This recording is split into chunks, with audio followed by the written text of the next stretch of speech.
The lyrics of Moon Wheel were adapted from Lamenting the Toil of the Moon Above by Nalan Xingde, a poet from the Qing dynasty.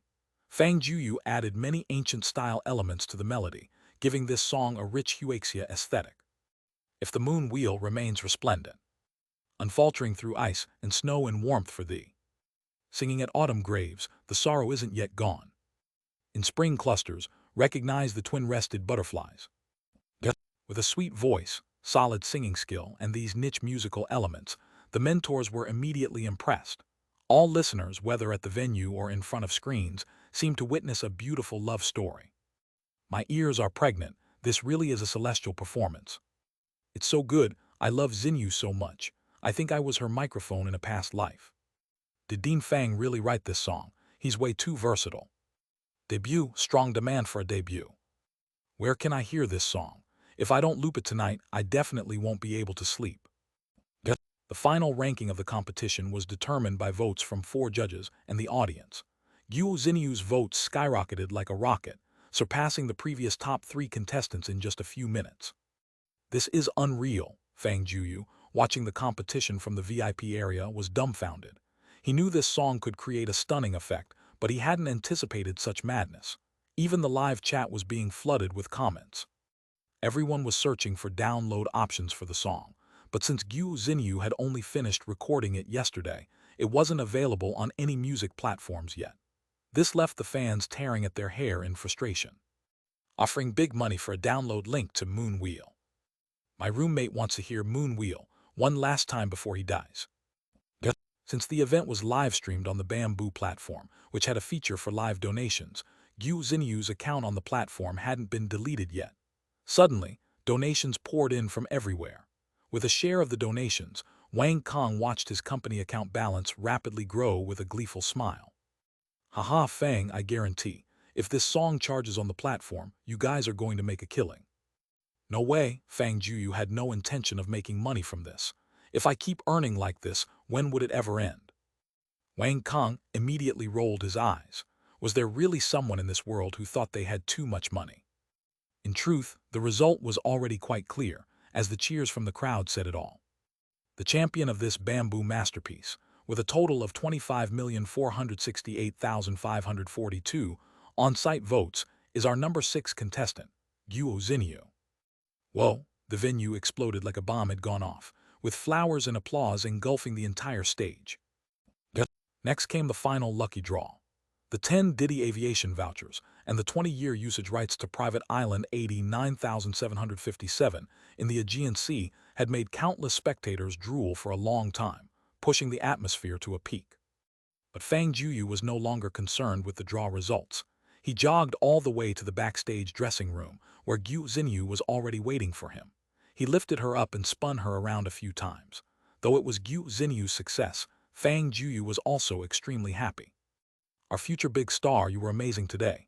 Fang Jueyu set Guo Xinyu down, his eyes full of affection. It's all because of your great composition and lyrics. Someone else might have sung it even better, Guo Xinyu said. I never thought everyone would like Moon Wheel so much.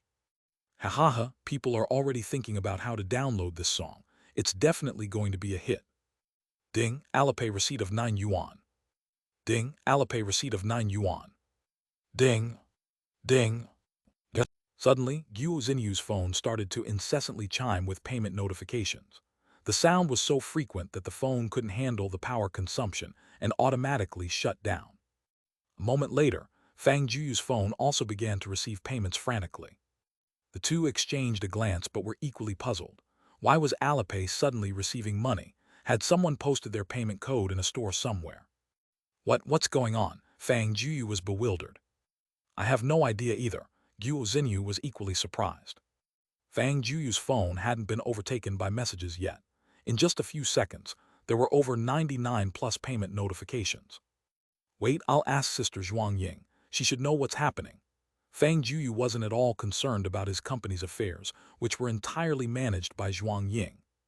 His phone was almost too hot to hold, so he borrowed one and called Zhuang Ying directly. Sister Zhuang Ying, what's going on with Xinyu and my Alipay? Young master, we've sold the rights to Moon Wheel to Tianyi Group's Tianyi Cloud music platform for promotion. They opted for real-time payment based solely on song traffic income. The song's price is 18 yuan, so as the performer and lyricist composer, you and Miss Xinyu each receive half the income. So all this money we're getting is from song revenue. That's right. The song went live on Tianyi Cloud Music 5 minutes ago, so there should be a lot of paying users by now. Oh my God! Fang Jueyu put down his phone and began massaging his temples. At this rate, his single night's earnings were likely to be tens of millions or even a billion, and all this money flowed directly into his cash flow. Why was it so hard to spend some money? The popularity of Moon Wheel was unimaginable. By midnight, 3 hours after its release, 1.2 million copies had been sold, a staggering number that continued to rise, as some fans even purchased multiple times to support Gogh Xinyu. It went without saying for Fang Jueyu. Gogh Xinyu also became a millionaire overnight, but more importantly, she attracted a large fan base. It's just 18 bucks. Such a good song, consider this a gift in advance. I bet tonight the Dean and Miss Xinyu will keep hearing Alipay receipt of 18 yuan notifications. Hahaha, the commenter above is a genius, but I think they split it 9 yuan each. Waiting for Miss Xinyu to release her next single, I'll definitely support it all the way. The competition ended perfectly, and Gogh Xinyu's name became almost universally known. Her single had millions of downloads in just a few days, an achievement that even many ordinary professional singers found hard to match. After that commotion, it wasn't that Fang Jueyu didn't gain any benefits. Especially, his act of generous donation won him a lot of good reputation, and his first phase unlock rate suddenly climbed to over 60%. Once he finished that money-spending task, his completion rate might directly reach 100%. Having witnessed the power of Gogh, Fang Jueyu had long been filled with curiosity about this mysterious potential development method. Xinyu, do you have any plans for the future? The two of them ate breakfast at the dining table like an old married couple. I plan to continue studying. During this time, many advertisers approached, but they were all turned down by Gogh Xinyu. To her, becoming a singer was a dream, not just a simple career. She felt there was much she needed to learn, songwriting, composing. Even though she had some musical foundation, it wasn't something she could master in a short time. Her ultimate dream was to hold a solo concert of her own in Huaxia. Young master, there's an electronic invitation for you. After breakfast, Zhuang Ying hurriedly came over and handed him a tablet. Electronic invitation? From whom? Fang Jueyu was somewhat puzzled. It was already 9102, couldn't they just use a phone call or a text message for notifications? Instead, they chose an electronic invite. Wasn't that a bit too formal? Oh, it's from England. It should be from the Queen of England. Last time Mr. Harem mentioned that the Queen's birthday was coming up, so it's likely an invitation for you to attend, Zhuang Ying said. A birthday invitation from the Queen of England? Gogh Xinyu exclaimed in surprise. She only knew Fang Jueyu was wealthy but wasn't aware his social connections were so extraordinary that the Queen of England personally inviting him to her birthday party was quite the honor. Fang Jueyu took the tablet, opened the invitation, and a white-haired but very trendy-dressed old woman appeared on the screen. It really is Queen Yishar. Gogh Xinyu couldn't help but scream when she saw the person on the screen. At over 80 years old, Queen Yishar still looked healthy despite her white hair. She was dressed very formally, wearing an exquisite crystal crown and an extremely luxurious gemstone necklace on her chest. That diamond isn't cheap, is it? Fang Jueyu muttered to himself, thinking that the angel's heart necklace he gave Gogh Xinyu last time wasn't this large. Host, this diamond is called Eternal Azure. It was a birthday gift from your grandfather to Queen Yishar over 50 years ago. Its current value should be at least 60 million US dollars. Such gemstones are priced but not marketable, quite rare, Zhao Yi said. That's really generous. No big deal, host. You have some very good diamond mines in Africa. Besides producing some ordinary diamonds every year, occasionally some large diamonds are mined. Sending a few isn't a big deal. Makes me want to go see it. Fang Jueyu had never seen what a diamond mine looked like growing up. Young master, also this. It arrived a few days ago. Zhuang Ying handed over an invitation. This invitation was very exquisite. Clearly a lot of thought was put into it. The invitation contained a large paragraph of English. Although Fang Jueyu passed level 6 in English, he could still make sense of it. The last line read, to the heir of the ancient Fang family in Huaxia, Fang Jueyu. It was unclear if Queen Yishar knew his parents were no longer on Earth, but this invitation wasn't for the Fang family. It was specifically for Fang Jueyu. Young master, do you plan to go? If so, I'll notify the envoy for you and start arranging your schedule. I'll go, since they're being so respectful. Yishur is 90 years old. It's not easy. Might as well go out and see the world. Fang Jueyu said, Xinyu, would you like to come with me? I won't go. Xinyu had never experienced such grand events and hadn't learned any noble etiquette. Importantly, she had a fully packed training schedule next. In such a setting, I wouldn't know where to put my hands and feet, Xinyu said nervously. That won't do. You never know. There might be other princes or princesses from other countries inviting me to parties in the future. I can't go every time by myself, can I? Fang Jueyu laughed. I need to learn some noble etiquette first. I won't go this time, maybe next time. Xinyu was still a bit timid. She knew that the queen's birthday was no small affair, with countless media keeping an eye on it. If she acted improperly, wouldn't that embarrass Fang Jueyu? In that case, I'll just go by myself. Fang Jueyu didn't force Xinyu. Honestly, even he wasn't very confident. Sister Xiao Ying helped me reply to the queen. I'll definitely make an appearance at the time. Fang Jueyu said. Okay, I understand, young master. I'll reply for you. Zhuang Ying suddenly thought of a question. Young master, what do you plan to prepare for the queen's birthday gift? The gift for the queen couldn't be too shabby, but Fang Jueyu couldn't think of anything for a moment. He didn't quite know what valuable things he had. What did my dad and grandpa give before? Your grandpa gave that eternal azure necklace, and as for your father, he gifted the queen a carriage worth about 450,000 British pounds. These gifts seem a bit too mundane, Fang Jueyu pondered, but still had no idea. Sister Xiao Ying, please handle it for me, just don't lose face. Don't worry about the cost. Okay, I'll arrange it for you. Host, here's some good news for you. As soon as Zhuang Ying left, Xiao Yi's voice came into Fang Jueyu's mind. Your sun god has been modified completely. So fast? Fang Jueyu was slightly surprised. It had only been half a month. After Xiao Yi mentioned it last time, that car was transported to a factory abroad. That factory was for producing military equipment, fully equipped, and also one of Fang Jueyu's properties. Near the arms factory, there was an alchemy factory, also his. With the equipment of these two factories, the modifications could be completed. As for the operation techniques, Xiao Yi directly completed them remotely through information flow. The car has been shipped back. It should be delivered here in 2 or 3 hours. How's the performance? Fang Jueyu asked eagerly. The stuff I design, how could they be subpar? Xiao Yi said proudly. I've replaced most of the car's materials with that alloy and made some interesting modifications. You'll know when you see it. Under Fang Jueyu's anticipation, the modified sun god was finally delivered to the entrance of the villa. The originally dark purple shell had turned into a shiny black. Although it was made of metal, it looked weightless rather than heavy. The original streamlined body had also undergone some subtle changes. Upon close inspection, Fang Jueyu noticed some very fine patterns on the car's body which seemed capable of shape alteration. Fang Jueyu gently patted the body of the car, and the heavy feeling from his palm left him a little surprised. Host, you can get in and try it, Xiao Yi said. Where's the key? Fang Jueyu glanced around, but there seemed to be no keyhole anywhere on the car. Oh, I made some modifications to the vehicle's control system. Now it can be controlled by voice, and I added an auto-cruise function. Even if you fall asleep in the car, it can safely deliver you to your destination, Xiao Yi said. Is it that slick? In Fang Jueyu's concept, these technologies were not yet very mature. Although there were already designs for self-driving cars, there were still many technical flaws. Of course, if it weren't for the poor production conditions on your Earth, I could have completed these upgrades in a few minutes. How do I start it? Is there a command? Fang Jueyu shouted a couple of times, but the vehicle didn't respond at all.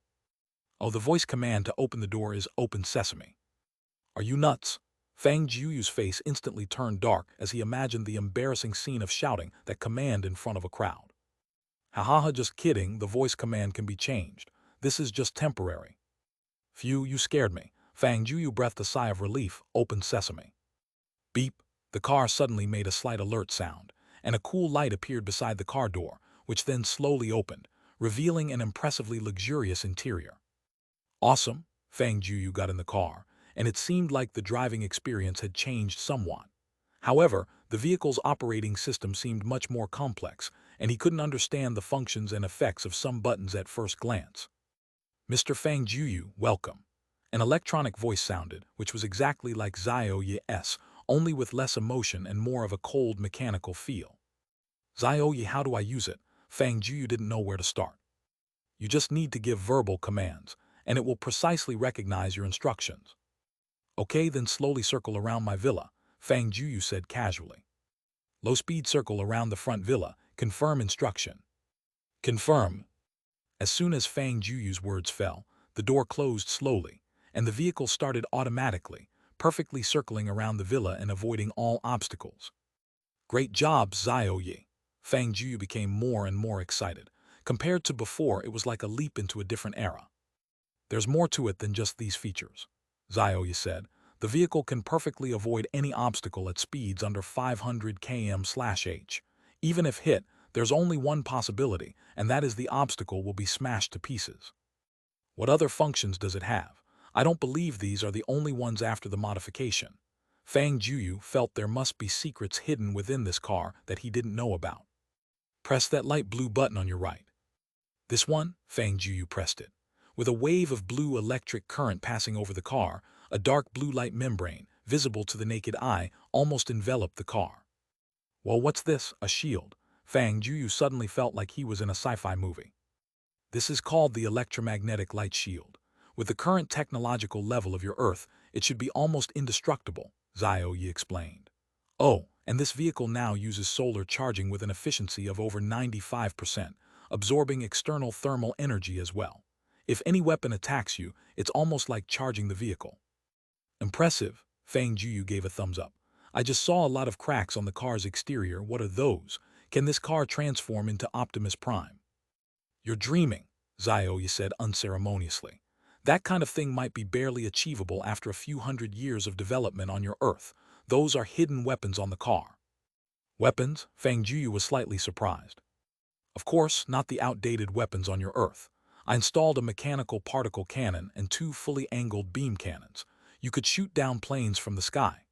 Zhao Yi seemed to want to demonstrate, and immediately ordered the vehicle to activate one of its laser cannons. With hardly any noise, the metal panels on the side of the car's front hood suddenly recessed, revealing a dark barrel aimed at the artificial lake not far away. Charging up to 10%, Zhao Yi commanded. A faint glow gathered at the mouth of the cannon. Then a beam roughly the thickness of a finger shot out towards the artificial lake. Boom! A water column nearly 10 meters high exploded in the lake, along with a large amount of steam. The huge noise even alarming Guo Xinyu inside the house. Oh, nothing, just fishing with explosives, ha. Fang Juyu lied blatantly to cover it up. This is probably just 10% of the power of one beam cannon. Theoretically, it could destroy a main battle tank at just 20% power, and at full power, it should be able to sink an aircraft carrier. You're something else. Fang Juyu lovingly stroked the modified sun god. It was not just a sports car, but a modern war machine. With this car, he could drive straight into the battlefield of Afghanistan without any pressure. However, due to the material restrictions on your planet, equipping these things increased the weight by 10% compared to before, so there's a slight decline in speed performance. And if it's parked in the garage for too long, the power will deplete quickly. That's no problem. Even if missiles can't destroy it, I'll just park it outside every day. Fang Juyu had already decided that this car would be his exclusive vehicle. Even if his wealth were to be exposed in the future and someone wanted to kill him, it would be almost impossible. He wouldn't even need Guya's intervention. The car alone would ensure his safety. By the way, how much did it cost to modify this thing? This was Fang Juyu's primary concern. About $2 billion. All the parts could be found among the host's various enterprises, so it was almost just the material cost. That's really not expensive. Producing such a high-tech car for $2 billion seemed quite reasonable. Why don't you make me another one? I'll leave one for Xinyu. Stop dreaming. The stuff on your Earth is too cumbersome to use. It decreases my work efficiency by tens of thousands of times. Even if you call me Dad, it's no use. Dad, Fang Juyu shamelessly said at such a moment. All right, how many do you want? How delightful. The Queen's birthday was in 3 days, but before the birthday banquet, there was going to be an exceptional aristocratic gathering. Not only would many members of the royal family attend, but a lot of movie stars would also be present. This gathering couldn't be compared to the one in Sanya. That was one any small-time celebrity could attend, but not just anyone had the qualifications to attend the Queen's banquet. Only internationally renowned movie stars received invitations. As for Fang Jueyu, he was an exceptionally special guest.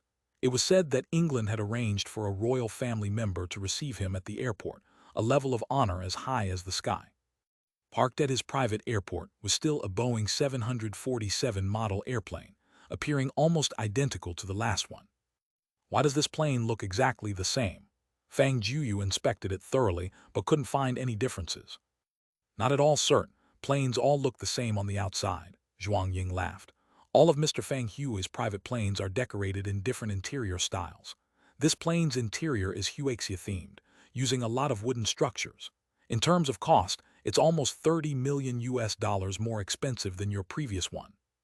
Well, I have to take a look then. Fang Jueyu had never seen an interior decorated in Huaxia style before. Oh, by the way, let me introduce you to this flight team first. They are all native Huaxia people. Zhuang Ying pointed at a group approaching from a distance. I know him, that Huaxia captain. Fang Jueyu instantly recognized the leading middle-aged man. He had been featured in numerous major Huaxia magazines. 2 years ago, there was an incident where a windscreen shattered on a Huaxia flight. It occurred over the Qinghai-Tibet Plateau, where planes have to withstand low temperatures and pressure. This captain miraculously flew the plane safely back to the ground, saving the lives of everyone on board, and was hailed as a hero.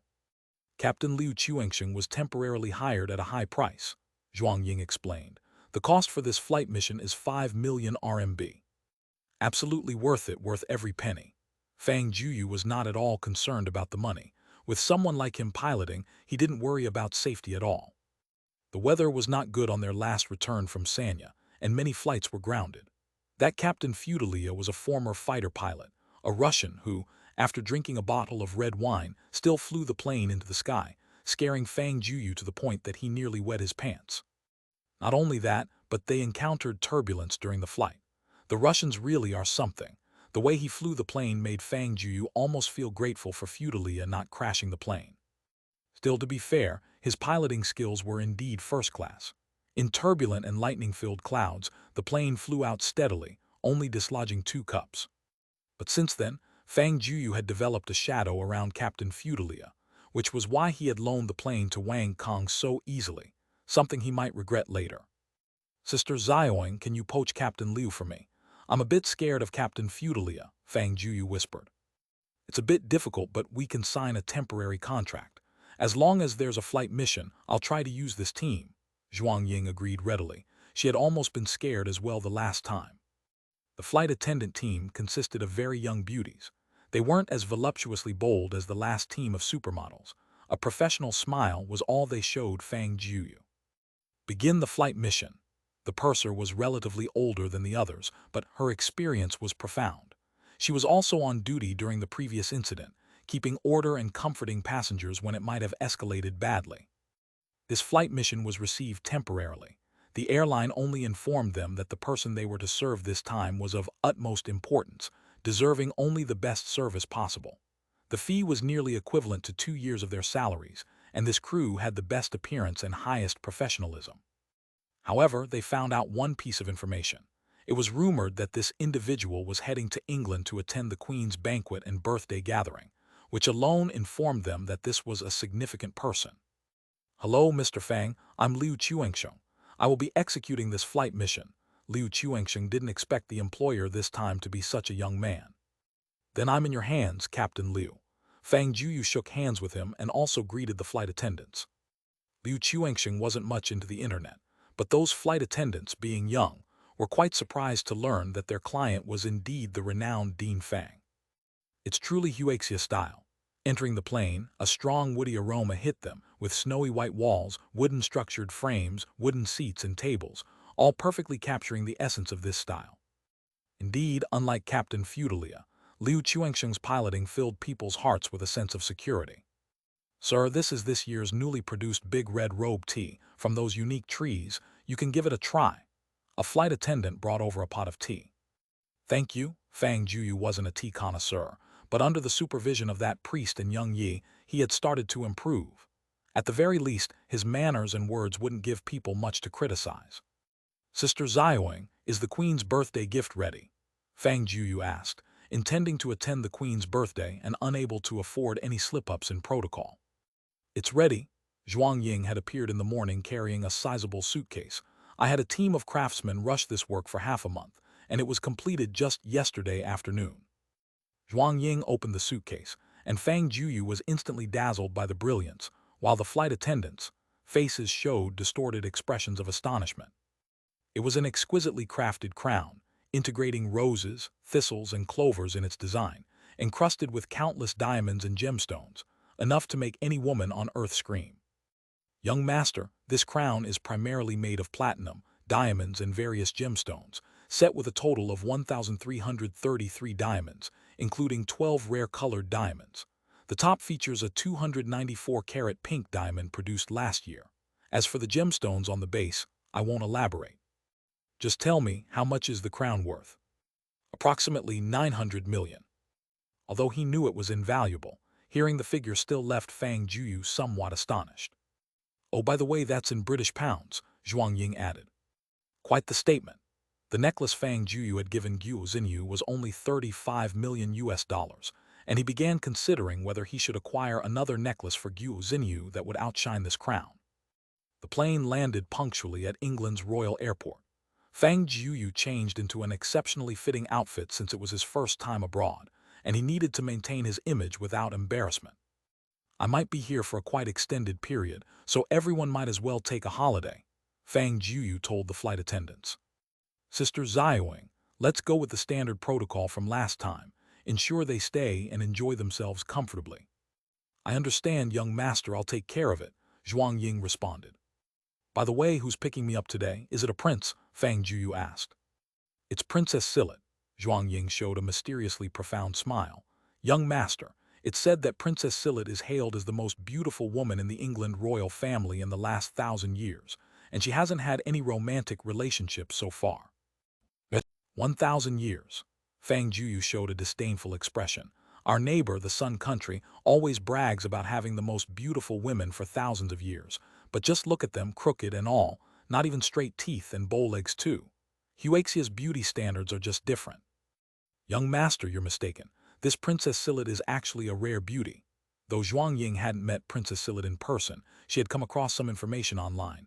She was discovered for modeling children's clothes when she was young, and as she grew up, she became even more remarkable. Even Victoria's Secret offered her a sky-high contract, but she didn't care at all. Seems like she must have a decent figure then. Fang Jueyu wasn't particularly interested in any princess. He wasn't like his dad, Fang Hua, who was such a womanizer. Young master, it seems you really don't know much about her. Zhuang Ying seemed to have done a lot of homework before coming.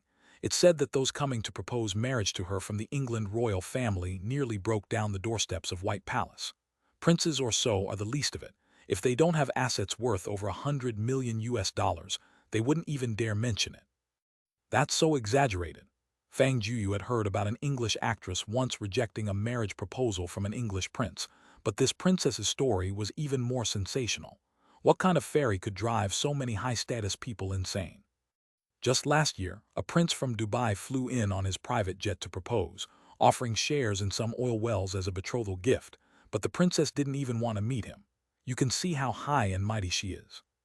So what? Fang Jueyu rolled his eyes, having already guessed what Zhuang Ying wanted to say next. She actually agreed to come pick you up at the airport today, so she must be interested in you. Zhuang Ying chuckled. I bet if you wanted, this princess might even be willing to go back to Huaxia with you. If she wanted to go, I wouldn't agree. Fang Jueyu was already more than satisfied with Gogh. If he were to bring some princess back, he'd feel guilty toward Gogh. She'd be better off going back as a maid to serve tea and water. Ha, you really dare to think so? Zhuang Ying laughed so hard she almost cried. Only Fang Jueyu would dare to suggest making a princess of England a maid. Host, you remind me of one of your ancestors from long ago. Little ye seem to recall an amusing story. Oh, go on, tell me. Well, nothing much. Over 300 years ago, your ancestor Fang Jueyu used his wealth to do a lot for the country. Whenever the court needed money, they would go to him for loans. He managed to get a lot of princesses and royal daughters from that time to his house as maids. The emperor was overjoyed at the time. Really now? Yes, that's why they say money talks, little Yi chuckled. Queen Yishur of England knew the Fang family was a very low-profile family, appearing at most as tycoons, and never did anyone know they were a family with a long lineage spanning thousands of years. Thus, Queen Yishur hadn't arranged for a big entourage to pick them up, as that would annoy the Fang family members.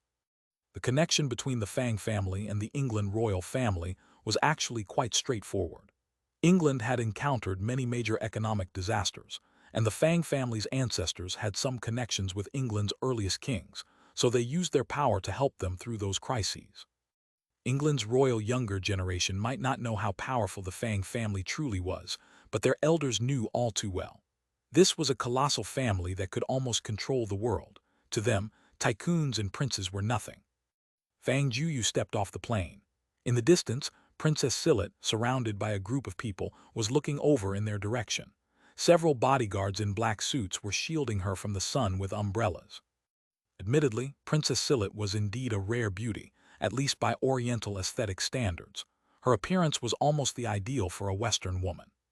Princess Silit's outfit wasn't anything formal, rather it seemed laid back, yet it perfectly outlined her exquisite figure.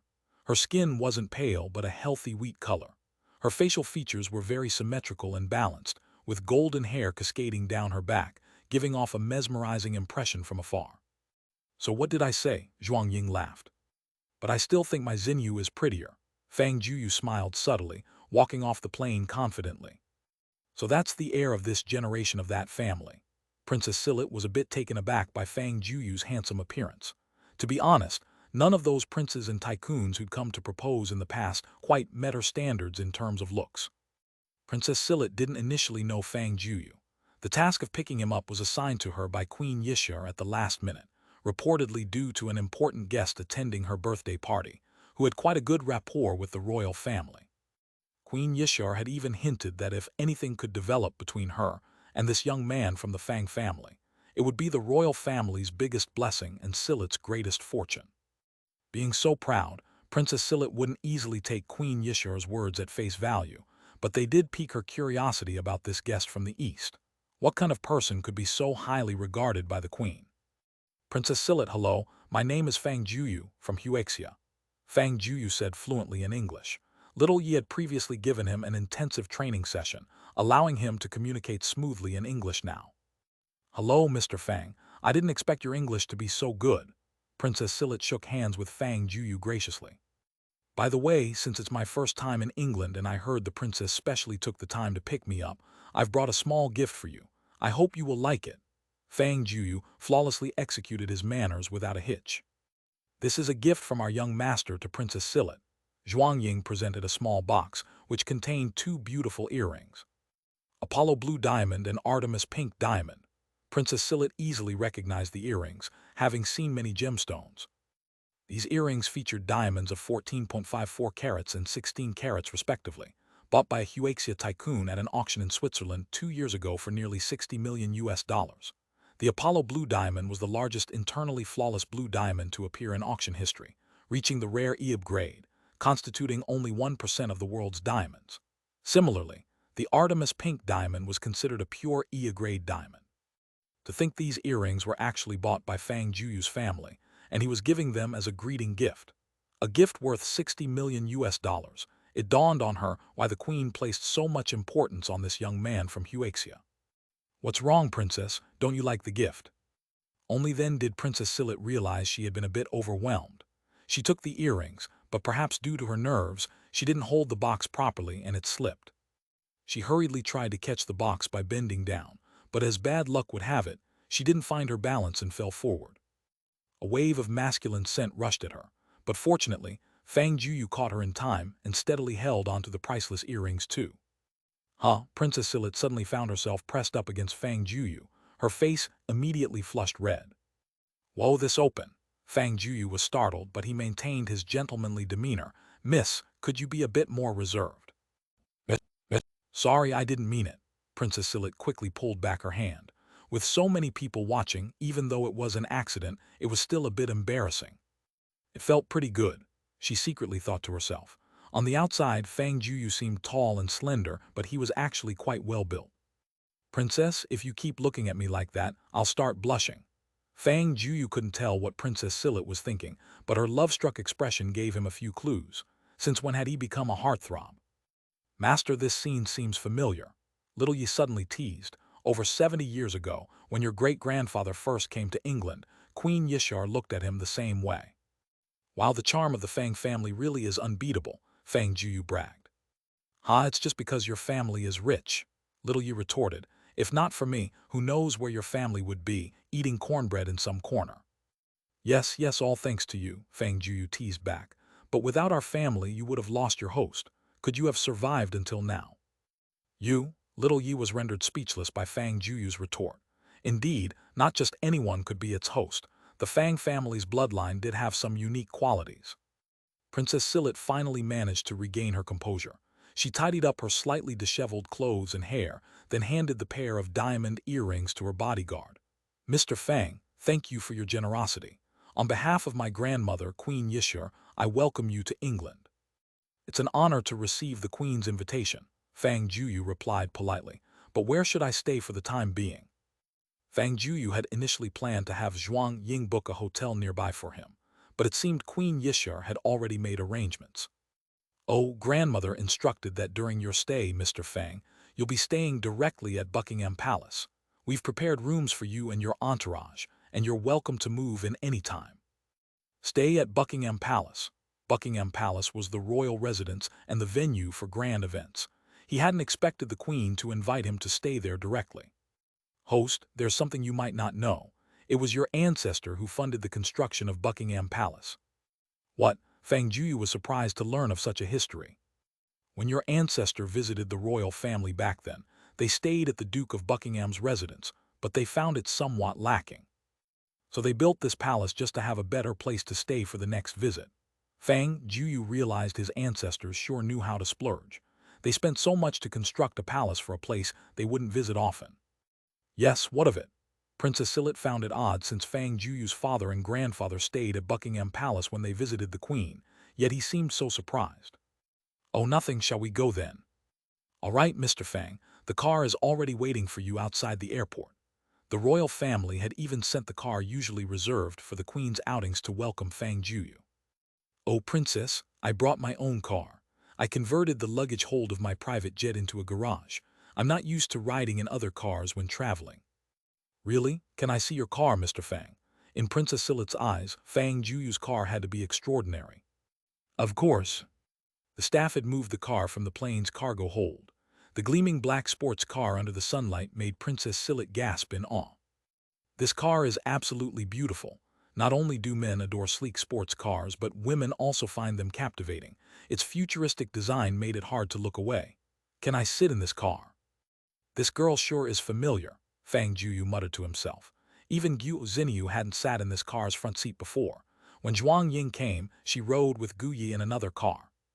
Young master, it's rare for the princess to show such interest. Why not take her for a spin? Zhuang Ying suggested. Gu Yi and I can ride in the car the Queen arranged. All right then. Fang Jueyu was, after all, a guest and didn't want to be too discourteous. It was just giving a ride in his sports car, not a big deal, especially since he'd labeled the front seat with Gogh Xinyu's ferry seat, so at least his stance was clear. Open the door. Fang Jueyu had changed the embarrassing voice command. It's voice-activated. Princess Silit found it fascinating. Among her prince brothers, many loved collecting sports cars, but she'd never seen one so cool and advanced. This car must have been expensive to make. This sports car company is my own, so it was just a cost price, Fang Jueyu said, though the modification costs weren't cheap. The total price is around $2 billion. $2 billion, Princess Silit was taken aback. With such a massive sum, you could produce several bombers or fighter jets. Just for a sports car, wasn't this level of extravagance over the top, even for a billionaire? Princess Silit had seen several wealthy suitors, but many of their entire fortunes didn't reach $2 billion. How wealthy must Fang Jueyu be? No wonder her grandmother, the Queen, held such a young man in high regard. To Buckingham Palace, Fang Jueyu set the car to autopilot and reclined his seat, closing his eyes. His audacious action made Princess Silit a bit uneasy. Although autonomous driving technology existed, Fang Jueyu seemed overly relaxed. Even at a speed of 80 kilometers, an accident could be very hazardous. Mr. Fang, could there be any issues? Rest assured my car would crush a meteorite, not the other way around. With little Yi's craftsmanship, Fang Jueyu had zero worries. Princess, it'll take 2 hours to Buckingham Palace. I'm going to take a nap. Care to join me? Fang Juyu's ambiguous words made Princess Sillet blush. How could she miss the teasing tone in his voice? Sleep then, is this princess supposed to be scared of you? Princess Sillet, naturally proud and competitive, found Fang Juyu's challenge irresistible. Growing up, Princess Sillet had always been enveloped in a brilliant aura. Was there anyone who didn't drool at the sight of her? Only Fang Jueyu managed to remain so composed. She had also noticed the sticker on the passenger seat when she got in. As a royal, she received a comprehensive education, and she knew enough of the Huaxia language to puzzle over the sticker. She was curious to know who this Gyu Xinyu fairy might be. Such is a woman's competitive spirit. Princess Sillet reclined her seat and lay down, closing her eyes. Amazingly, she hardly felt any bumps or shakes, as if she were lying on a serene lake. Was this really a supercar moving at 80 kilometers per hour on the road? How is it, princess? Comfortable to sleep in my car? Fang Jueyu asked with his eyes closed. Daring to tease this princess, Sillet's lips curled into a devilish smile. She leaned towards Fang Juyu's ear. It's quite comfortable, but I wonder how well it handles vibrations. The warm breath in his ear made him break out in goosebumps and almost jump out of his seat. This wasn't fair. He was supposed to be teasing the princess, but somehow she had escalated the game. 2 hours later, the convoy safely arrived at the gates of the White Palace, where the queen was already outside, eagerly awaiting their arrival. Although the queen was quite elderly, she seemed to be at the forefront of fashion. She wore a purple-pink dress with a pink woolen jacket on top, and a pink hat adorned her head. The older a woman gets, the more she seems to favor these pinkish hues.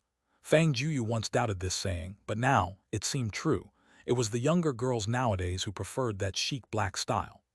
She's quite old yet still comes out to greet me. It can't be easy for the old lady, Fang Jueyu thought. Out of respect for the elderly, he didn't let Queen Yishur come over to greet him. Instead, he quickly got out of the car and walked toward her. When the queen saw Fang Jueyu, it was as if she saw Fang Juyu's grandfather in his youth. Back then, Queen Yishur was also a legendary beauty, with aristocratic lineage and admirers lining up for miles outside the White Palace. She fell in love with Fang Juyu's grandfather at first sight, but unfortunately, his grandfather wasn't interested in her. Queen Yishur, it's an honor that you came out to meet me, Fang Jueyu said in a gentlemanlike manner, hugging the queen lightly. Despite her age, her taste was exquisite and her perfume was clearly high-end. Fang Jueyu, ha ha ha, the queen laughed, her face full of wrinkles. The last time I saw you, you were just this big, and now 20 years have passed in a blink. You've grown into a handsome young man, cut from the same mold as your grandfather and father. Queen, you've met me before. Fang Jueyu smiled and said, you're like an elder to me, just call me Little Fang. Of course, back when you were just a child, your parents often visited here. They always brought you along, she reminisced, as if it were just yesterday. However, later on, your parents wanted you to experience an ordinary life, so our interactions lessened. So that's how it was. Fang Jueyu wondered if he had visited all the noble homes across Europe when he was young. You were quite a mischievous child. Queen Yishur seemed to recall some of Fang Juyu's childhood antics. Once, when your parents visited Prince Gyudor's home, you insisted on riding a big horse and ended up wetting your pants on the prince's neck. You almost got a spanking from your father Fang Jueyu. Wow, was I that badass as a kid? Fang Jueyu was unaffected by the stories the queen told, but riding on a prince's neck and peeing was quite a feat that no one else could replicate. Anyone else would have probably been killed in the street. Haha, host, you were quite the troublemaker as a child, Akatsuki laughed.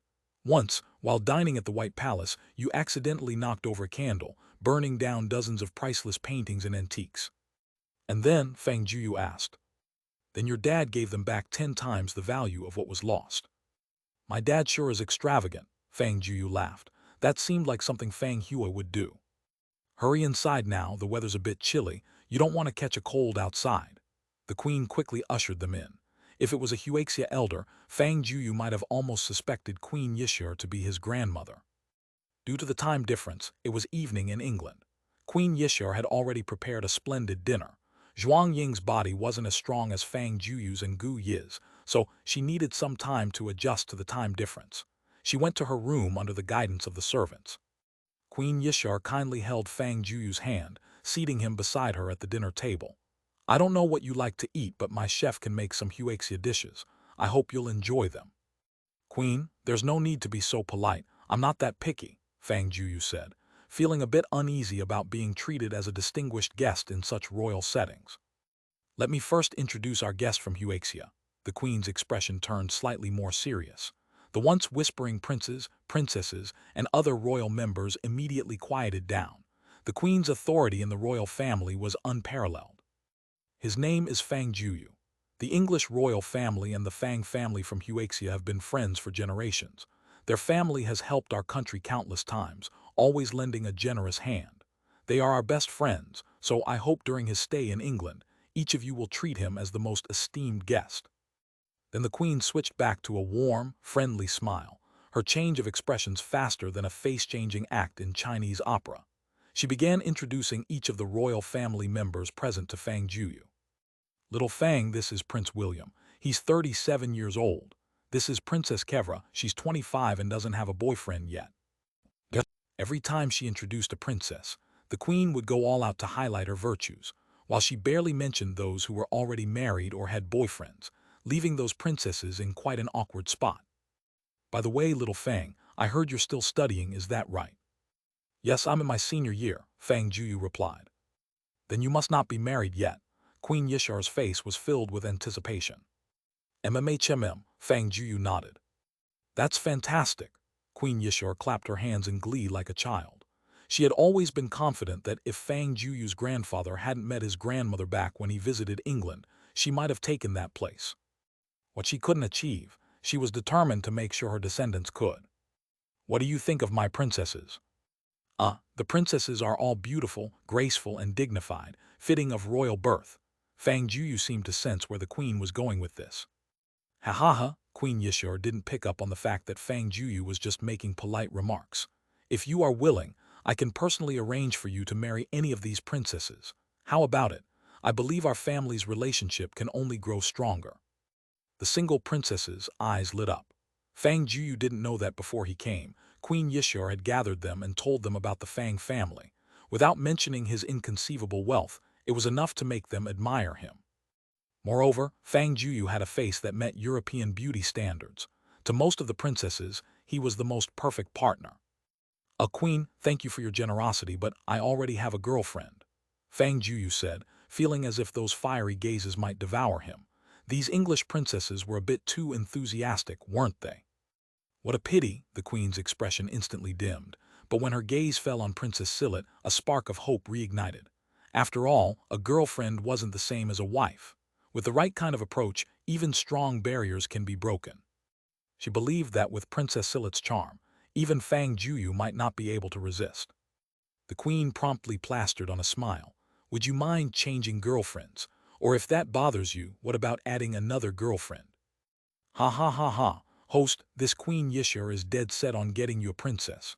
Zio laughed gleefully. In my opinion, that Princess Silit is pretty good. Why don't you just accept her with a bit of compromise? Shut up. Fang Jueyu was already speechless, thinking the queen was too humble. When he had begged Jiang Yuan so desperately to return, he wasn't this humble. Doesn't mind one more. Is this a normal way for a grandmother to marry off her granddaughter? Fang Jueyu had barely endured the banquet when the queen specifically arranged for Princess Silit to show him around the Platinum Palace, which looked like a museum.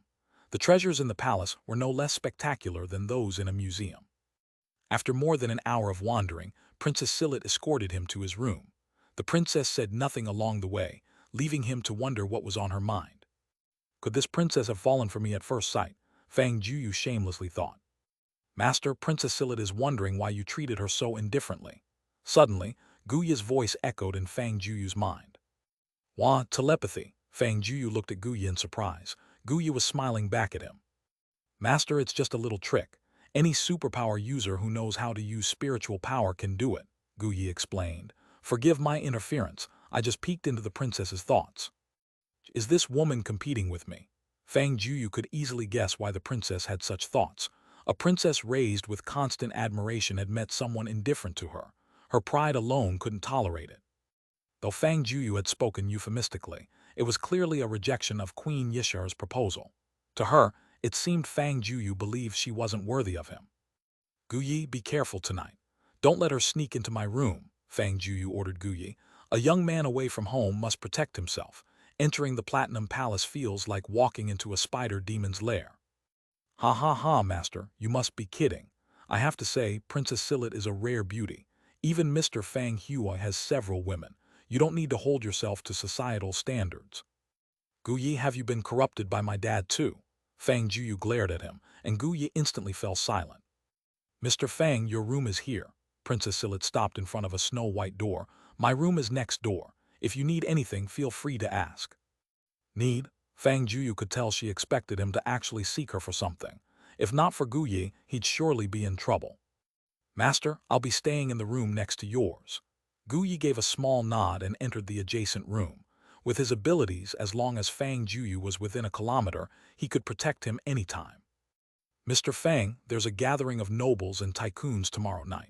You can explore in the morning and I'll escort you to the venue at 4 p.m., Princess Silit suggested.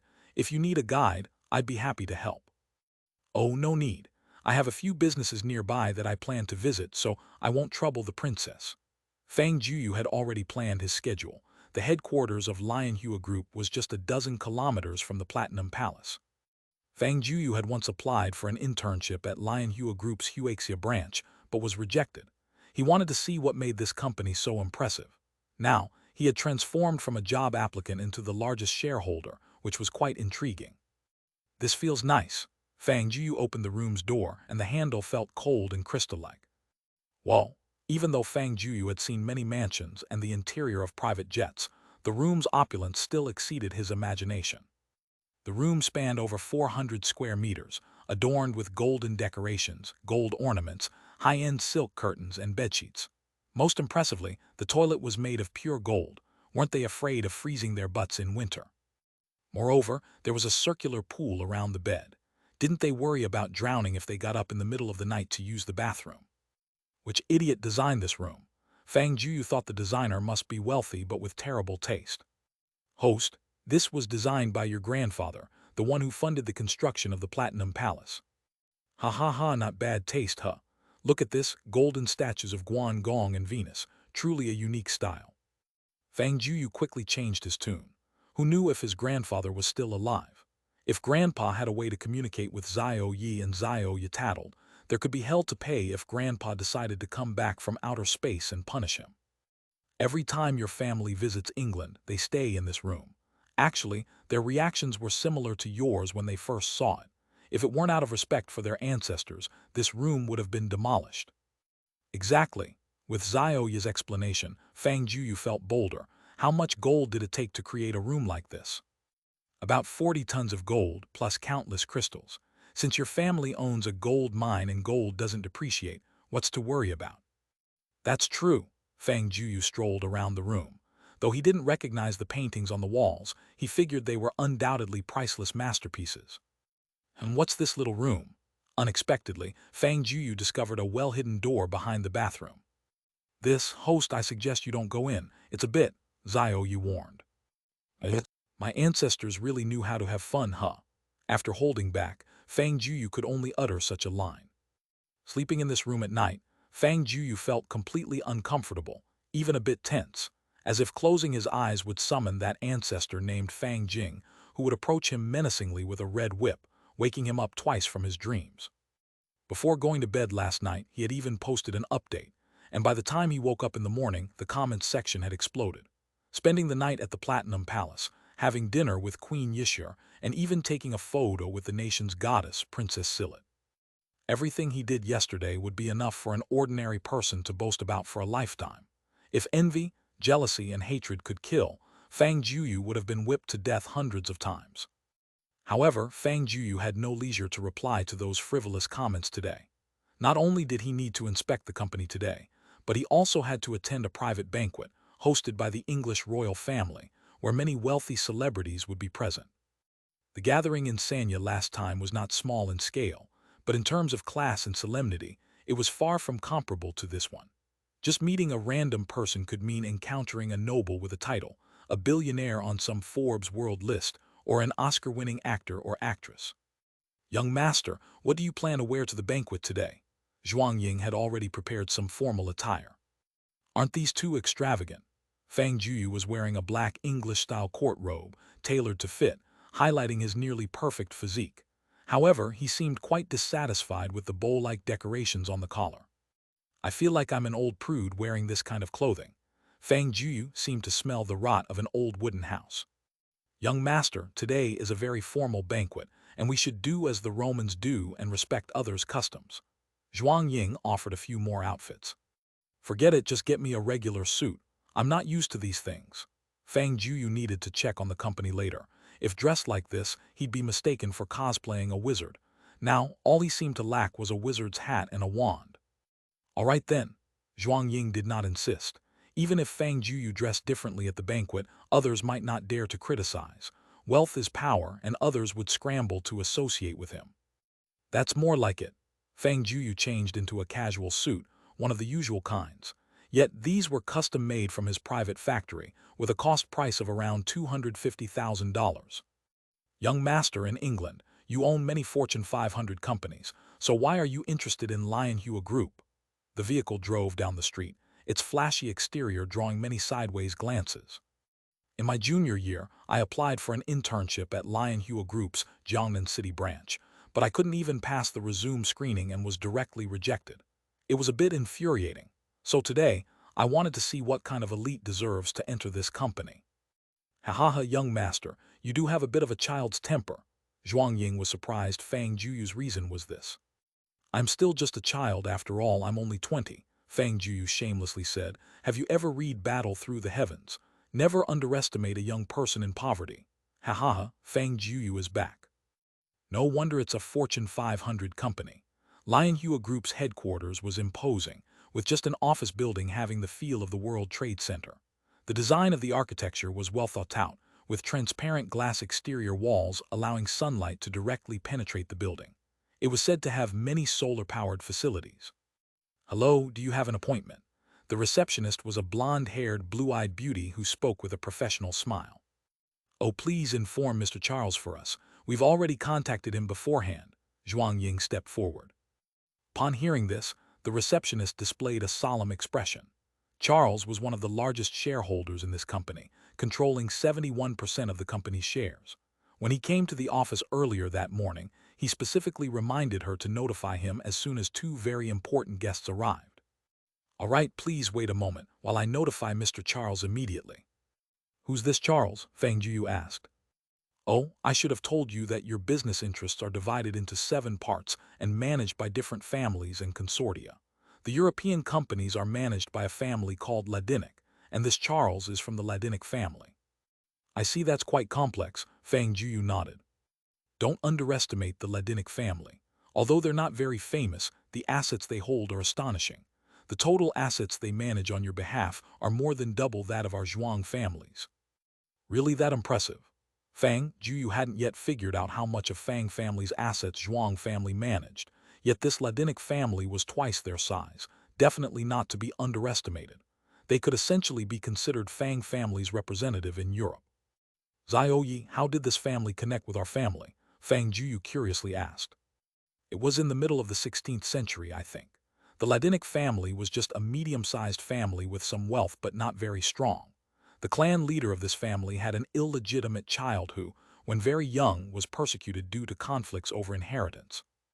And then, was it one of my ancestors who saved this heir? And then it was a typical old story, right? Pretty much, your ancestor named Fang Yang adopted him, and in gratitude for the upbringing, this little fellow named Pralai Ladinic made him godfather. Smart move, recognizing that godfather wasn't a bad deal, Fang Jueyu quipped. Exactly, Zioyi laughed. But this little guy was quite capable, step by step taking control of the Ladinic family's assets with Fang Yang's help and eventually conquering the entire family. Although the family grew increasingly powerful, they always revered the Fang family, and the first rule of their ancestral code was to unconditionally obey any orders from the Fang family. If I have the chance, I'd like to visit this family. Fang Jueyu suddenly grew interested. Their family's manor is in Switzerland. If you're interested after the matters in England, I can arrange it, Zhuang Ying said. Within 2 minutes after the front desk called, a slightly portly middle-aged man came running over from the elevator, gasping for breath. The staff in the reception hall all made way, afraid of accidentally offending the company's chairman. "Young master, this is Mr. Charles Ladinick," Zhuang Ying introduced. "You must be young Master Fang." Charles's smile almost split his face. Every member of the Ladinick family nearly deified members of the Fang family. However, very few people had ever met members of the Fang family. For Charles, this was an immense honor. "Mr. Charles, there's no need to be so formal. From what I hear from Zhuang Ying, you're holding a board meeting today, right?" "Yes, since we're nearing year-end, the board is summarizing this year's work and strategizing for next year. All the directors are here," Charles respectfully said. "Perfect timing. Would you mind if I sat in? I'm just managing the company's shares on your behalf. You are the de facto chairman. Of course, there's no problem. Let me take you up." This building had 47 floors, and the elevator was entirely transparent, almost like an observation elevator. The top floor mainly housed the directors' offices and boardrooms. As chairman, with Charles temporarily leaving, the other dozen key directors couldn't conduct a normal meeting. "What's going on with Mr. Charles?" A director who appeared to be in his 40s showed impatience. "Why rush down after just receiving a call?" "Oh, I heard Mr. Charles personally instructing the front desk this morning. It seems that 2 guests from Huaxia are coming today." "Guests from Huaxia? HMPH, I thought it was someone significant. Leaving us directors waiting for 2 people from Huaxia. Charles really doesn't know what's important. Do they deserve this?" "Exactly. That country is full of uncivilized and crude people who don't understand etiquette at all. Yet the chairman personally went out to greet them." Just as Fang Jueyu walked up to the conference room door, he happened to hear this sentence, and next to him, Charles felt a chill run down his spine, realizing things had taken a turn for the worse. Creak, the large door of the conference room swung open. Originally, Fang Jueyu wanted to kick his way in, but he worried that if he kicked too hard, he'd rip his brand new pants, which would be really embarrassing. It was unbelievable that even in this day and age, racial and national discrimination still existed. Guests from other countries were called guests, but guests from Huaxia didn't even qualify as guests. Perhaps they didn't know that the majority shareholder of this company was a person from Huaxia. Fang Juyu's eyes scanned everyone present, around 17 or 18 people in total. The oldest person was probably over 70, and the younger ones were around 40, but they were all white. Fang Jueyu remembered that Lion Hua Group was formed by merging companies from England and Germany, so most of the people here were likely from those 2 countries. "Sorry for interrupting your meeting. I'm the Huaxia person that Mr. Charles went to receive. Just now, I think I heard you're not satisfied about it, perhaps even looking down on us, right?" Fang Jueyu didn't know who said it, but when his eyes met those in the room, a few people avoided eye contact, seeming guilty. "Who are you?" An older, more experienced director asked angrily. Obviously, he wasn't pleased with Fang Jueyu barging in. Even if he was a guest of the chairman, he shouldn't interrupt the meeting like this, right? Fang Jueyu walked straight to the conference table and sat in the chairman's seat, while Charles and Zhuang Ying stood behind him naturally. "Mr. Charles, please tell him who I am." "Ladies and gentlemen, let me introduce you to Mr. Fang Jueyu from Huaxia, who is the true chairman of our Lion Hua Group. All the shares I hold, in fact, belong to him. I'm just holding them in trust," Charles announced loudly. To be honest, Charles wasn't fond of this group of directors. They were the quickest to come during dividend times, but when the company had issues, they shirked their responsibilities. In the capitalists' minds, some views were deeply ingrained and unchangeable. Most of them looked down on Huaxia people. At the Lion Hua headquarters, you almost couldn't see any Huaxia executives, and even if they were on the same level, their salaries and benefits were slightly inferior. Although Charles ordered an end to this practice years ago, he could only change actions, not mindsets. Perhaps Fang Juyu's visit this time was a perfect opportunity to sort these directors out. "What? How is this possible?" The directors' faces changed. Could this young man from Huaxia really be the largest shareholder of this group? Was Charles joking? He'd been sitting in the chairman's seat for years and never heard of this. "What, you don't believe it?" Fang Jueyu smiled slightly and then glanced at Charles. Charles understood immediately. He called his secretary, and within minutes, the secretary brought a stock transfer agreement to the conference room. This agreement was always kept ready in Charles' office, meaning he was prepared to transfer all the shares back to the Fang family at any time. Without hesitation, Charles signed his name and stamped his seal on the transfer agreement. In just a few minutes, Fang Jueyu legitimately became the chairman of this Fortune 500 company. Now, does anyone still doubt it? Fang Jueyu tossed the document onto the table. Black and white, with signatures and stamps, no one could deny this fact. Very well, since no one doubts it from now on, I am the chairman of Lionhua. With 71% ownership, Fang Jueyu held complete control over the company. From now on, I think we need to make some cultural changes in the company. Fang Jueyu stood. Let's return to the issue we just discussed. Who here thought Huaxia wasn't worthy? Stand up and say it to my face. I'll admire you for being straightforward. What, no one dares to admit it? Fang Jueyu sneered. Then I have to say, each and every one of you here is trash. Mr. Fang, even if you are the company's chairman, aren't you being a bit excessive with such words? The oldest director huffed and said, I think what was said earlier wasn't wrong. Huaxia people don't understand the basics of courtesy. If you hadn't said anything, I almost wouldn't have recognized your voice. Fang Jueyu laughed. Apparently, this old man was the most vocal earlier. You're lecturing me about courtesy. Discussing someone's country behind their back is courtesy. Huaxia has 5,000 years of civilization, far more knowledgeable about proper conduct than you, Fang Jueyu retorted mercilessly. At least we don't talk trash behind people's backs. HMPH, 5,000 years and still a developing country, the old man retorted sourly. 100 years ago, weren't you at everyone's mercy? Seems like you really look down on Huaxia. Fang Jueyu laughed playfully at him. When Genghis Khan's Mongol cavalry swept through Europe, your great-grandfather wasn't even around. Fang Jueyu thought to himself, had his family not been off the planet at that time, would they have dared to run wild in Huaxia? You're just a barbaric people. Now, as a civilized society, technology is the most important thing. We in England have over 100 Nobel laureates. What about you? You want to talk technology with me? Fang Jueyu chuckled even more. Without our ancestors inventing paper, you'd still be wiping with wooden sticks and stones. Crude, the old man slammed the table. I call it spicy language, Fang Jueyu replied.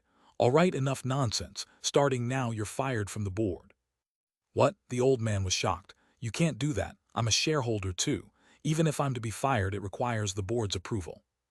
All right, I'm a democratic person, so let's vote. All in favor of expelling him from the board, raise your hand. But no one raised a hand.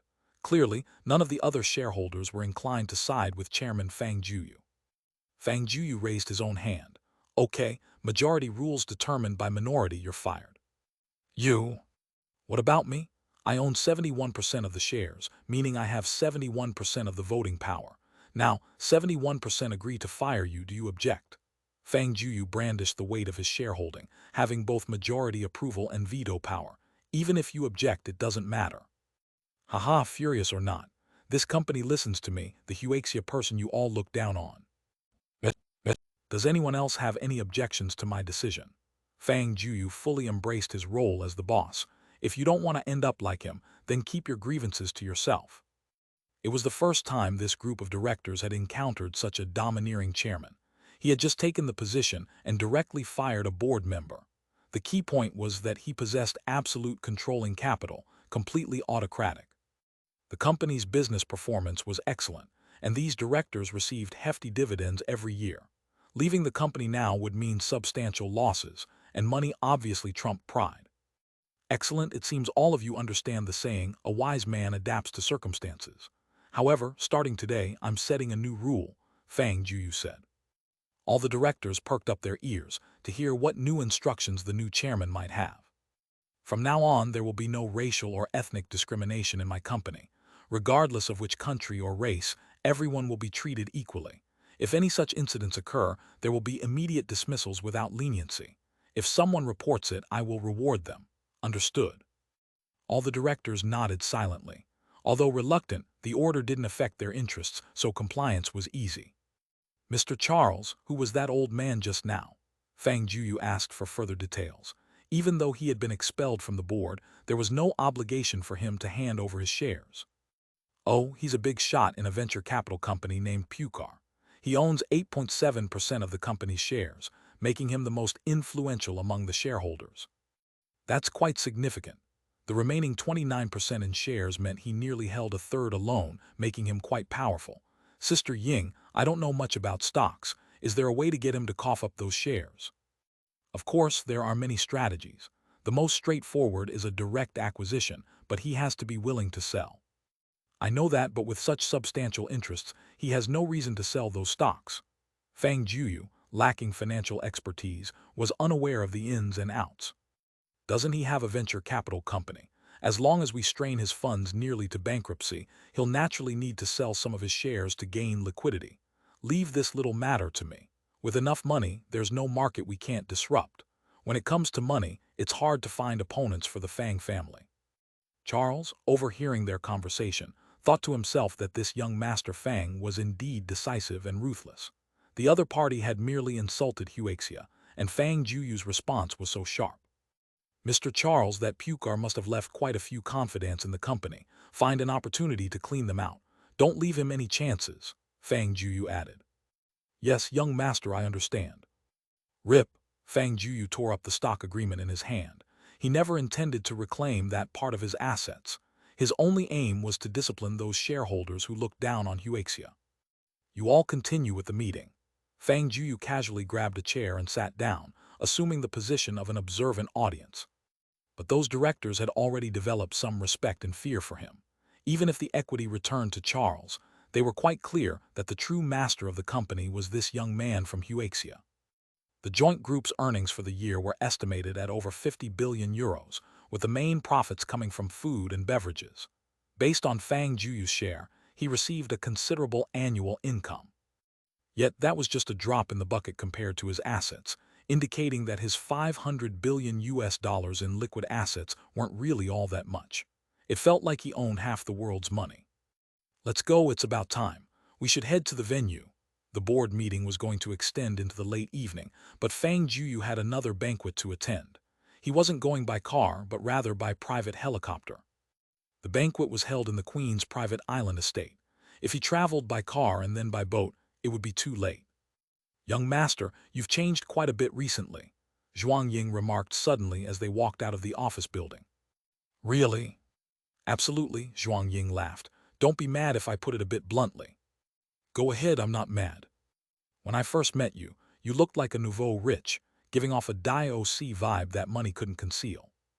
Even now. Now you genuinely have some aristocratic air about you. It seems the teacher I hired for you the other day wasn't in vain. Your performance and attitude today truly fit a real wealthy person.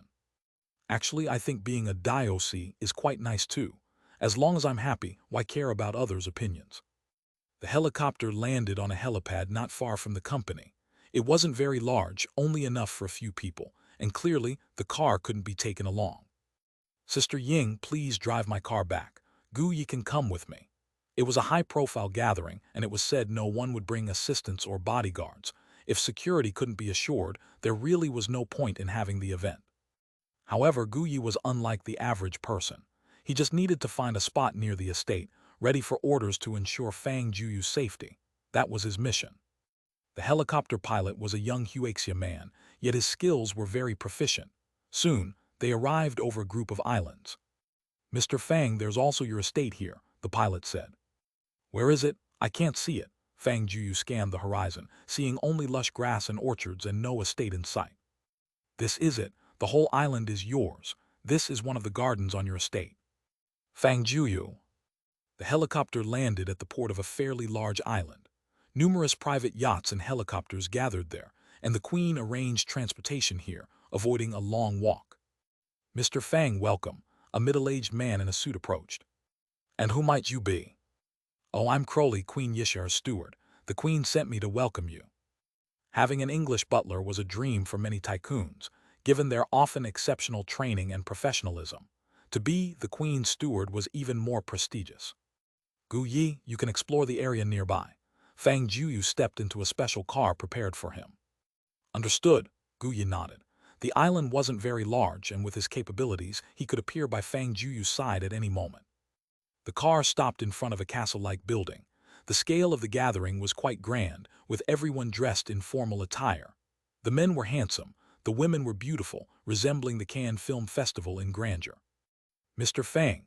As Fang Jueyu stood somewhat at a loss, unsure of what to do, someone suddenly called out to him from behind. Fang Jueyu turned around and recognized the face he often saw on the Forbes list. It was Jet Hilton, now ranking 16th on the list. But how did he know Fang Jueyu? Mr. Hilton, you know me. Fang Jueyu felt a bit flattered. Although the combined wealth of everyone on the Forbes list couldn't compare to his name was nowhere to be found on the list, so logically, no one outside of Huaxia should know him. Ha ha ha, Mr. Fang, you shouldn't underestimate your own fame, Hilton laughed. You're also underestimating the abilities of foreign journalists. In fact, people have always been keeping an eye on the various circles in Huaxia. You have to know that there are traces of Huaxia people living and studying all over the world. Although these people are abroad, they also pay attention to domestic events, and Fang Jueyu's series of actions left them dumbfounded. With the current information dissemination capabilities of society, Fang Jueyu's fame naturally spread. Some information may not be known by ordinary people, but for someone like Hilton, it was easy to come across such news. Well, good news never travels far, but bad news travels 1,000 miles. Fang Jueyu awkwardly patted his head. Not necessarily, Mr. Fang. We've all heard about your donations of over 100 billion in support of charity in Huaxia. Hilton laughed. The wealth you possess is truly astonishing. It's not just $1,000. Even if the donation was only $1 billion, the overwhelming media coverage would be enough to make him a household name, let alone 100 billion. Hilton had calculated that Fang Jueyu's donation amounted to 220 billion RMB, which was about 31 billion US dollars. Just this amount alone was enough to place him in the top 30 of the Forbes list, whereas even Hilton's net worth was barely over 40 billion US dollars, including fixed assets. If someone had that much money, would they give it all away? That was almost impossible, and upon thinking this through, it wasn't hard to guess that Fang Jueyu's net worth was far beyond 31 billion US dollars. Ha ha ha, I didn't want to show off so much either. Fang Jueyu hadn't thought much about it when he made the donation. Who knew that when that group of internet trolls attacked him, those charitable organizations would stand up for him? I believe the next issue of Forbes magazine should feature your name, Mr. Fang. Oh, really? Fang Jueyu was taken aback. It's not surprising. Since such a wealthy individual like you exists in the world, those people will quickly estimate your wealth and publish it. I don't even know my own net worth. If they can figure it out, that would be a surprise. Fang Jueyu snorted. Hilton's expression visibly froze for a moment, as it was the first time in his life he'd heard such bold words. In this world, many people prefer not to be famous. Don't be fooled by the fact that the current world's richest man, Jeff, has a net worth of over 100 billion US dollars. There might be others who are even wealthier, and perhaps this young man from Huaxia in front of him was one of them. However, Hilton never imagined that the son of that person, whom countless wealthy people wanted to learn about, was standing right in front of him now. Mr. Fang, do you also know Queen Yishar? The people who were invited to this event had all received personal invitations from Queen Yishar herself. Oh, the elders in my family have some connections with the Queen, Fang Jueyu said. I see, it seems Mr. Fang's family is quite extraordinary as well. Hilton wasn't surprised at all. Otherwise, what could make a 20-year-old young man possess such astonishing wealth? Is this Mr. Fang's first time attending such a banquet? You noticed? Fang Jueyu was a bit embarrassed, even though he'd hurriedly learned a lot about etiquette. This was his first time at such a social event, and he indeed felt a bit at a loss alone. I just happened to come by myself as well. How about I accompany you, Mr. Fang? Hilton had his own little agenda. Getting to know Fang Jueyu could only bring advantages, not disadvantages for him. I'd love that. With someone alongside him, Fang Jueyu wouldn't feel so awkward. The banquet was held in an open-air garden in the center of the castle. Gradually, the surroundings became brightly lit, and people were mingling, while Queen Yishar would be coming at 7 when the banquet officially started. With half an hour left until the banquet's start, Fang Jueyu and Hilton found a spot to enjoy a drink. About a few hundred people were present today, mostly royalty from England, renowned moguls from around the world, and world-class famous movie stars. The circle of upper-class individuals wasn't too large, as many had business dealings and collaborations. While sitting there, many people came over to greet Hilton, and quite a few even recognized Fang Jueyu. It seemed not a few had done their homework on him. There are quite a few beauties, aren't there? Although Fang Jueyu wasn't a philanderer, appreciating beauty is human nature. He preferred to look at these beauties with admiration and appreciation rather than a gaze filled with greed and aggression. See that one over there? That's also from Turkey, ranked first on the global beauties list. Hilton pointed at the beauty in the sea blue gown not too far away. And that's Watson. I'm sure you've seen her films, and there's Selena. Hilton grinned cheekily as he moved closer to Fang Juyu's ear. She's quite a treat. And there's Angelina. During the Queen's birthday 2 years ago, we fooled around in the restroom for more than half an hour. And Fang Juyu's eyes widened, thinking to himself, you're a globally recognized tycoon. How could you suddenly become so sleazy? Ha ha ha, we're all men, what's there to be surprised about? Hilton patted Fang Juyu's shoulder. Don't let their untouchable goddess appearances fool you. Once they realize your wealth, they'll be all over you. Some of these actresses only have their looks and bodies. Why do you think the Queen invited them to such social events? Ha ha ha ha. Seeing Fang Juyu's inexperienced look, Hilton laughed heartily. Ha ha ha, host, you look so shocked. Little ye teased, your father has attended countless such banquets, believe it or not. During his time, he had 6 out of 10 world-class beautiful women. Of course, he was only interested physically, otherwise, Miss Cao Lan would have sliced him up. Damn, Fang Juyu showed a look of contempt. So my dad was a big philanderer, huh? Oh, the Queen is here, Hilton stood up. The Queen's personal wealth was less than $1 billion. In terms of net worth, she couldn't compare to Hilton. But one must know that the entire wealth of the England royal family was calculated in the hundreds of billions, and the connections that the mere title of the royal family could mobilize were unmatched by a billionaire ranked 16th on Forbes. All eyes focused on the Queen, who was surrounded by a group of handsome princes and beautiful royal princesses. She smiled and greeted everyone with a grace that only true nobility possessed. She walked through the crowd, seemingly heading in a certain direction, and then approached Fang Juyu, giving him a hug. It's an honor to see you here, Mr. Fang. With an invitation from Her Majesty the Queen, I certainly didn't dare not come, Fang Juyu replied with a smile.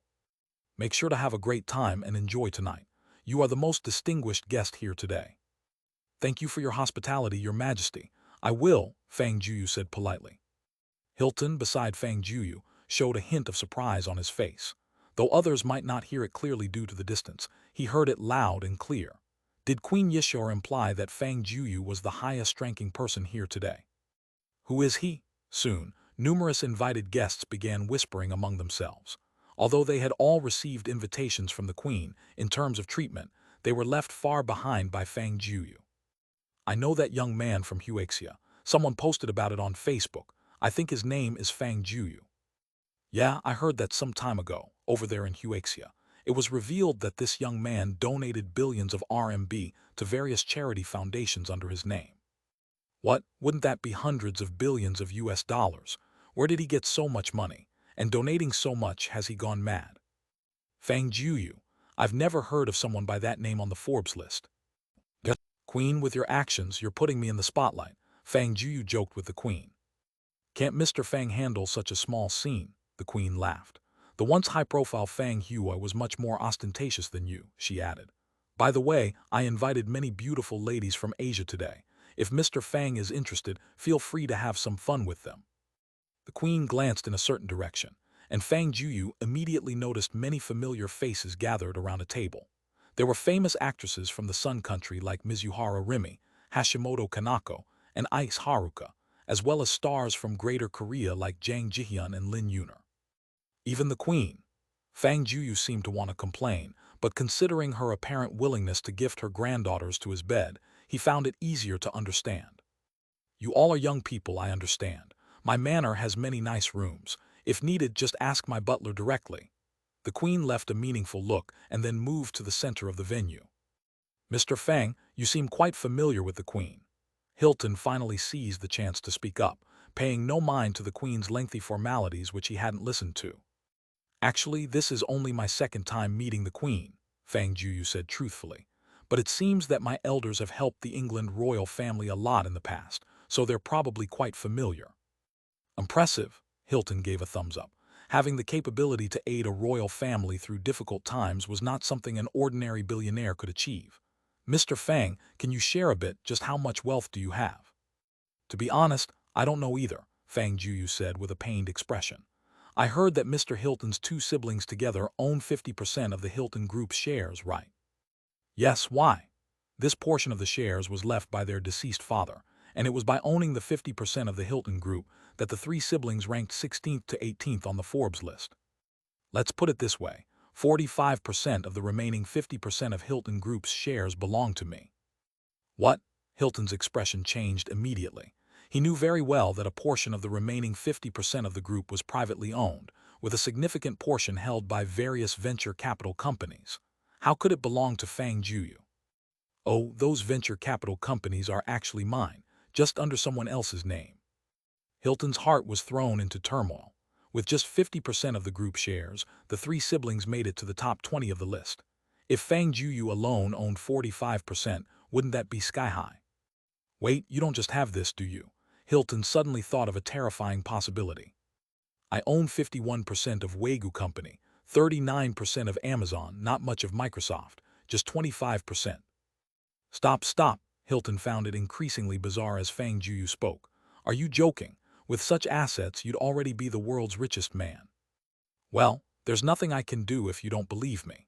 Fang Jueyu really couldn't provide evidence for such an enormous amount of wealth, and did he even care for the title of the world's richest man? The queen finally finished her lengthy formalities as she had to prepare for her birthday party the day after tomorrow. She left first, while the princes and princesses stayed, joining this rare gathering. Never mind, you can donate over 30 billion US dollars. You're certainly richer than me. Hilton decided not to dwell on it. Want me to introduce you to a few friends? They're on the Forbes list as well. Knowing more people won't hurt. Sure. Fang Jueyu picked up his glass and walked toward another table with Hilton. Mr. Fang, care for a drink? At this moment, Princess Silit approached Fang Jueyu. Today, she was dressed more formally than last time, exuding noble elegance and beauty. Oh, ha. Seeing this, Hilton made no attempt to be a third wheel. Mr. Fang, you chat with the princess first, I'll come back for you later. As he left, Hilton threw Fang Jueyu an encouraging glance. Princess, you're making me a target of envy for many men around here. Fang Jueyu could already feel the hostility directed his way from all around.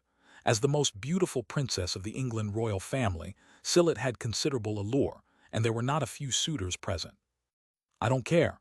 Who asked you to embarrass me that day? Silit whispered into Fang Jueyu's ear, making them appear exceptionally close to outsiders. Seems like the princess really wants to test my car's suspension system. Fang Jueyu wasn't afraid of Silit's move. A man never loses in such matters. Too bad I didn't bring that car today. But Queen Yishar told me her manor has plenty of good rooms. Does the princess want to? Rogue. At Fang Jueyu's blatant tease, Princess Silit blushed. Ha. Seeing the princess flustered, Fang Jueyu couldn't help but laugh, trying such tricks on him. What did she think he was, some inexperienced young mage? Fang Jueyu, do me a favor. Suddenly the princess's expression showed a hint of disgust, as if she saw someone she particularly didn't want to meet. There's someone really annoying coming over. Help me get rid of him, and I won't hold your teasing against you. Oh, you want me as a shield? Fang Jueyu noticed a young man with slick back hair walking over and understood immediately. Wait, I haven't agreed yet. Princess Silit quickly linked her arm with Fang Jueyu's. Stop talking nonsense. Are you a man or not? Of course I'm a man. Do you want me to prove it to you? Fang Jueyu retorted. When the young man with slick back hair saw Princess Silit holding Fang Jueyu's arm, his eyes immediately filled with vigilance and hostility. Although he quickly hid it, Fang Jueyu still caught it with his sharp perception. He's Yenas, the son of Prince Jir of the Saluo Kingdom in Europe. He's been pursuing me, but I've never really paid him any attention, Princess Silit whispered. In Europe, intermarriage between various royal families was quite common, especially for someone like Princess Silit, who was the primary target for young royals across Europe. Yenas had been ardently pursuing Princess Silit for 3 years, but her standards were way higher than a typical princess, and she completely ignored his advances. However, due to etiquette and their identities, Yenas never did anything too excessive. Now, seeing Princess Silit being so cozy with a kid from Huaxia, how could he tolerate it? Although the boy seemed to be very close with Queen Yishar, making him look foolish and keeping him away from Princess Silit in the future shouldn't be a problem, right? The Saluo Kingdom was a prosperous and developed country in Europe, so in the European royal circles, Yenas held a high status that many others wouldn't want to conflict with. Long time no see, Princess Silit, Yenas said with a smile. Handsome and with his background, he was enough to make many female celebrities at the party flock to him. Yes, long time no see, Yenas. Out of politeness, Princess Silit reluctantly clinked glasses with Yena's. "Aren't you going to introduce this gentleman?" Yena's asked. "Oh, this is my boyfriend, Fang Jueyu," Princess Silit said without batting an eye. Yena's face changed. He hadn't expected Princess Silit to admit it so bluntly. He suppressed his inner anger and still managed to smile gracefully. "I've never heard that you were dating someone." "Well, now you know." Princess Silit tightened her grip on Fang Juyu's arm and even intentionally rubbed her ample chest against his arm. "The Fang family of Huaxia has been friends with us for generations. We've known each other for a long time." "I'm sorry I'm not her boyfriend. I'm just a stand-in," Princess Silit found on the spot. To their surprise, Fang Jueyu sold out Princess Silit directly. "Please continue your conversation, I won't interrupt." Fang Jueyu hadn't intended to play the role of a stand-in from the start. He didn't want to be entangled with a princess, nor did he want any trouble. He wasn't afraid of trouble, but he hated being hassled. "He's not playing by the rules." Princess Silit stomped her foot in frustration. If she wanted a stand-in, plenty of willing guys could line up 100 meters long, more than enough to block a rocket. Yet Fang Jueyu, who seemed to voluntarily step up, gave her no face and just walked away like that. Could he still call himself a man? "Fang Jueyu, are you a man or not?" "Didn't I say already? If you want to know if I'm a man, come to my room tonight and you'll know." Fang Jueyu clinked glasses with Yena's, who was dumbstruck and clueless about what just happened. "Buddy, go ahead, I won't disturb you."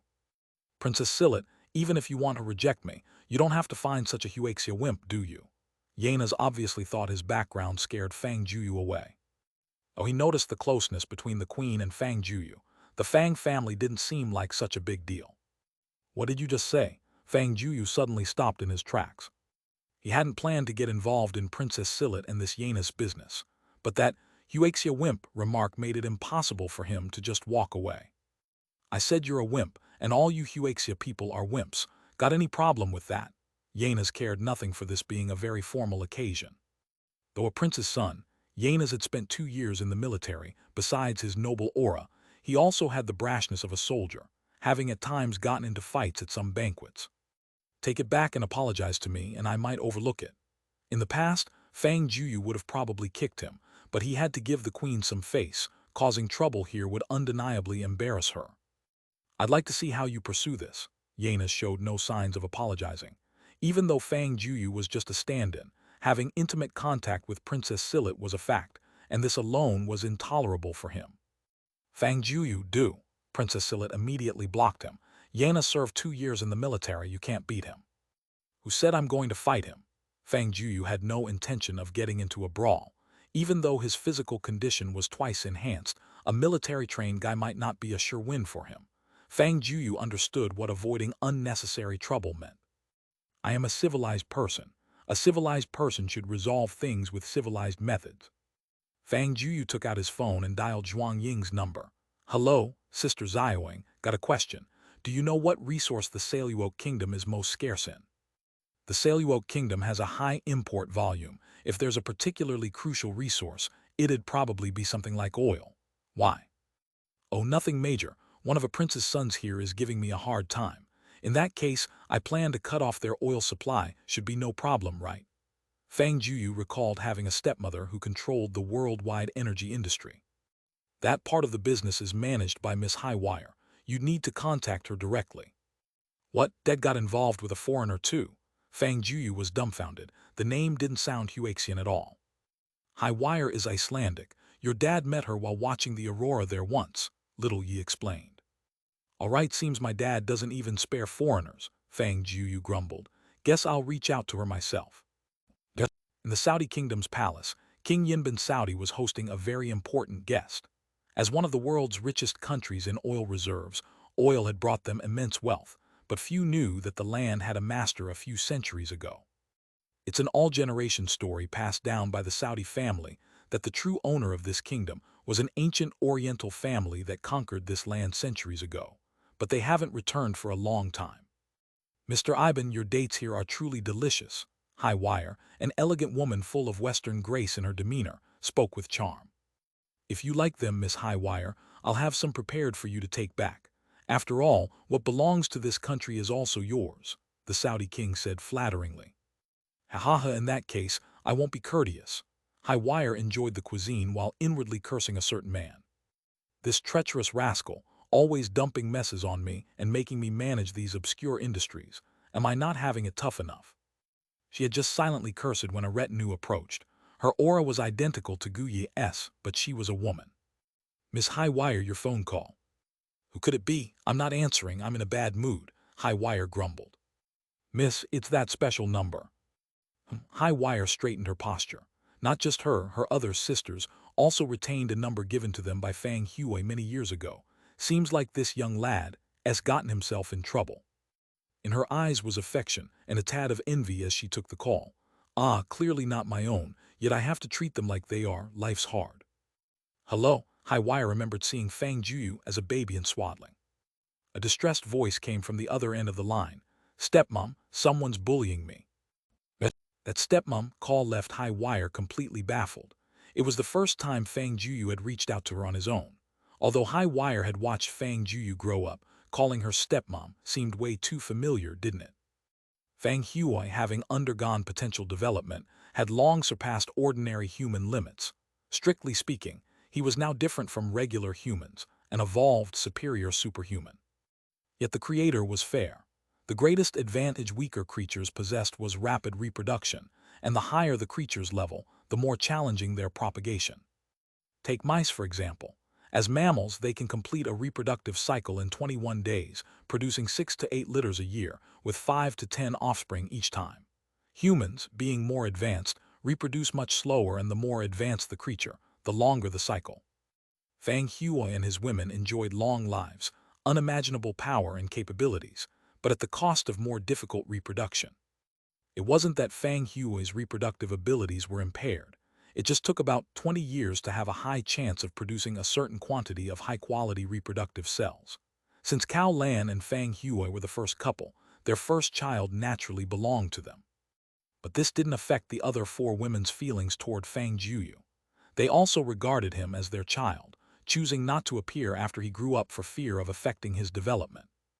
This was why when Fang Jueyu left Earth, he felt comfortable entrusting Fang Jueyu to their care. Xiao Yu, what's going on? If you've been wronged, feel free to tell your stepmom. High Wire had been entrusted with the important task of watching over Fang Jueyu. If they couldn't even manage this, they'd have no face to meet Fang Jueyu when he returned to Earth. It's no big deal, Fang Jueyu said brazenly. I just attended Queen Yishar's banquet today and was insulted by some prince's son from the Saluo kingdom. I'm part of the Fang family. We don't bully anyone, but we also can't be bullied by others, right? Someone insulted you.